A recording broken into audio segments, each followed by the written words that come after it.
Berdiri, siap bersalam. Haleluya! Haleluya! Saat ini pembelajaran kedua kita terakhir. Maka dari itu jangan sampai tidak mendapatkan apa-apa ya. Usahakan dalam setiap pembelajaran ada hal-hal yang bisa kalian ambil untuk dijadikan ilmu yang mengisi pemikiran dan hati agar dapat dipraktekkan. Sekarang mari kita bernyanyi bersama, silakan berkaraoke dan berdoa. Selamat belajar.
Mari kita berdoa.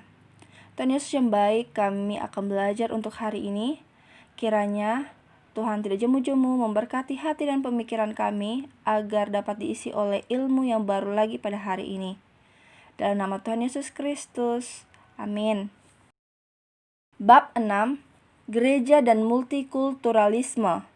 Bahan Alkitab Efesus 2 ayat 11 sampai 21 dan Galatia 3 ayat 26 sampai 28. Anak-anak sekalian, sebelum kita masuk dalam pembahasan kita hari ini, Ibu mau kasih tugas dulu ke kalian. Mohon diperhatikan ya, supaya tidak keliru dalam mengerjakannya. Tugasnya itu ialah silakan buat status di sosial media. Entah itu mau buat status di FB, di IGK, di WA, atau bahkan di TikTok juga boleh. Apapun medsos yang kalian punya, silakan buat status di sana. Statusnya itu bertemakan multikulturalisme. Mau itu berupa kata-kata ajakan untuk mewujudkan multikulturalisme, atau tips-tips membangun sikap multikulturalisme di tengah pandemik, atau ada ayat Alkitab kah, atau lirik lagu kah, atau apapun itu. Akan tetapi kalau itu lirik lagu dan ayat Alkitab, maka harus ada penjelasan di bawah. Tapi tolong dalam membuat status ini ada aturan mainnya. 1. Usahakan kalian jangan kopas langsung dari internet atau teman kalian kalimat-kalimatnya. Tapi kalau misalnya mau cari referensi doang, silakan. 2. Jadikan tugas ini bukan tugas, tetapi sesuatu yang biasa kalian lakukan pada umumnya. Seperti sedang mencurahkan unek-unek begitu dan seperti kalian biasanya. Tapi dalam batasan kalian sebagai remaja Kristen yang adalah gereja, yang memiliki kewajiban asasi sebagai garam dan terang dunia. Kemudian yang ketiga, kalian harus mengingat bahwa status kalian ini dibaca oleh orang lain yang memiliki pandangan yang berbeda dengan kalian. Namanya juga multikulturalisme kan? Jadi, gunakan kalimat yang dapat diterima oleh orang lain. Karena lidahmu maupun jarimu sekarang ini bisa membawamu ke dalam masalah besar yang memberikan penyesalan yang luar biasa. Mungkin statusnya bisa kamu hapus, tapi dampaknya tetap ada. Oke? Setelah itu, silakan screenshot status kalian lalu kirim ke link ya. Kalau berupa video, maka videonya yang dikirim. Oh iya, yang paling penting, sebelum membuat tugasnya, yaitu berupa status tadi, silakan berdoa dulu. Semoga status kalian bukan hanya akan jadi sebuah tugas semata, tapi bisa menjadi berkat, bisa menyentuh dan memotivasi keluarga dan teman-teman yang baca. ada rasa manis-manisnya gitu loh kalau dapat menjadi berkat, dapat menjadi remaja Kristen yang membawa kabar baik di tengah masyarakat multikultur ini. Nah, sekarang mari kita masuk dalam pembahasan materi. Silakan perhatikan materinya, siapa tahu ada ide yang membuat status dari materi-materi ini. Multikulturalisme di zaman Perjanjian Lama dan Baru. Oke, sekarang mari kita lihat yang di Perjanjian Lama terlebih dahulu. Perjanjian Lama mencatat perbedaan budaya yang dipengaruhi agama karena ada hubungan yang erat antara agama dan budaya. Relasi itu tampak dalam hubungan antara bangsa Israel dengan bangsa-bangsa Kanaan di sekitar, yang menimbulkan berbagai pengaruh.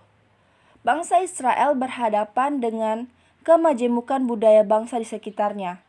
Namun, ketika bangsa Israel bersosialisasi dengan bangsa di sekeliling, mereka tidak selektif.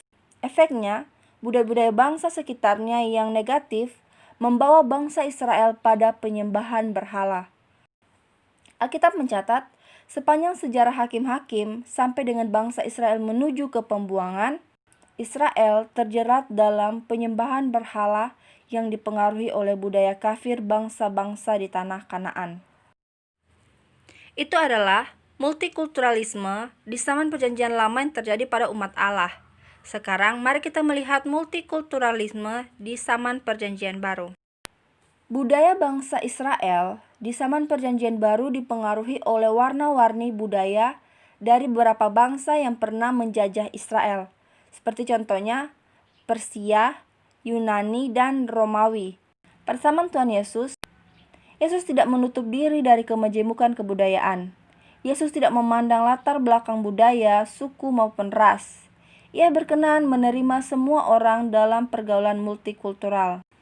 Contohnya ketika seorang perempuan Kanaan hendak meminta tolong, dan seorang perwira Roma ketika meminta kesembuhan. Yesus menjawab kebutuhan mereka dan menolong mereka. Hal ini menyatakan bahwa Yesus sendiri menghargai keberagaman dan perbedaan budaya itu. Dalam kitab Efesus 2 ayat 11-21, Paulus menjelaskan mengenai dipersatukan dalam Kristus. Ia memfokuskan pada pekerjaan penebusan, rekonsiliasi, dan merubuhkan tembok-tembok pemisah antar umat. Jadi, jika kita satu di dalam Kristus, maka kita terlepas dari perbedaan suku, ras, budaya, maupun status sosial ekonomi. Kegiatan tersebut sudah merubuhkan tembok pemisah dalam berbagai perbedaan. Maka kita dapat menjadi satu di dalam Kristus. Anak-anakku, sebagaimana Kristus telah menerima kita tanpa syarat, maka kita pun wajib saling menerima satu dengan yang lainnya. Menjadi satu dalam Kristus memungkinkan gereja menjadi satu. Dalam kitab Galatia 3 ayat 26-28, Paulus mengatakan, kita memiliki identitas baru melalui Kristus. Tidak ada diskriminasi atau pengucilan dalam Kristus. Kita semua sama di hadapan Allah. Mari kita berdoa. Tuhan Yesus yang baik, kami telah belajar dan bersiap untuk mengerjakan tugas yang diberikan. Tuhan, kiranya tugas ini bukan hanya menjadi tugas yang tidak berarti bagi kami, tapi menjadi tugas yang mengajar kami sebagai umat Kristen, sebagai remaja Kristen, sebagai gereja, yang dapat menjadi berkat di lingkungan kami yang multikultur ini, yaitu melalui media sosial yang selalu kami pergunakan. Tuhan Yesus, kiranya Tuhan memberkati kami, memberkati keluarga kami. Amin.